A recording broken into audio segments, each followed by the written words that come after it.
First of all, thank you, Chris, to give us this opportunity. We are very honored, and we want to bring here some light for what is going on in Brazil. My name is Eduardo Bolsonaro. I'm the most voted ever congressman in the history of Brazil, also son of President Bolsonaro and former chairman of the Foreign Affairs and National Defense Committee. I have always warned in my speeches in the Congress about the dangers of my country turning into a Cuba or Venezuela with their concentration camps. Today, unfortunately, I live in my own movie about the Gulag. And for those who think I'm exaggerating, I will cite here few simple names.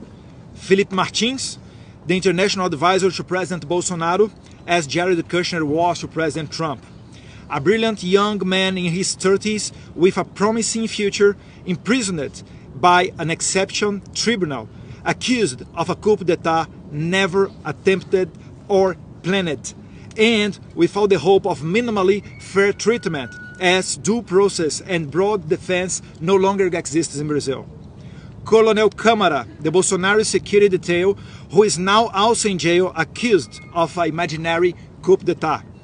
And like them, veterinarians, gospel singers, sign language interpreters, comedians as Bismarck Fugas, and even a homeless and a person diagnosed with a high degree of autism, all of them imprisoned, accused of a coup d'etat.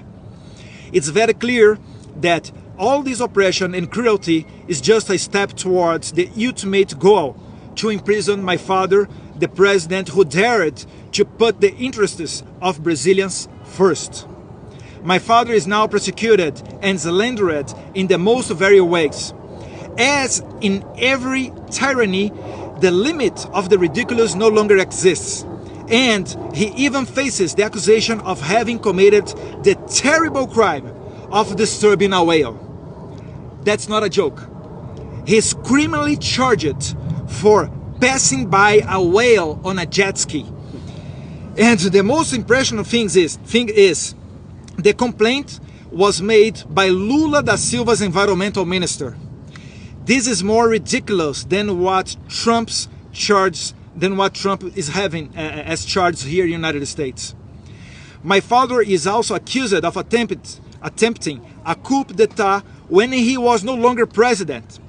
The judiciary, appointed by the Communist Party in power, want us to believe that my father waited to leave power and, when he no longer had the armed forces under his command, attempted a coup d'etat with elderly and unarmed women, all of these thousands of kilometers away from Brazil, when my father was in vacations in the United States.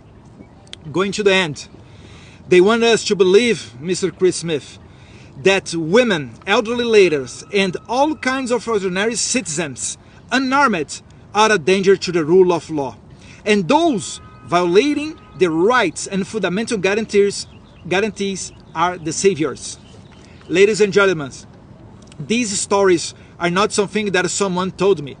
We are living this right now, and with not even a single word from Biden administration, State Department, or any governmental authority from the homeland of democracy, the United States of America.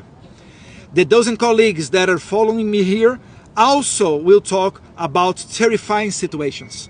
Brazil, unfortunately, is not a democracy anymore. Thank you. Thank you very much. Thank you, Mr. Eduardo.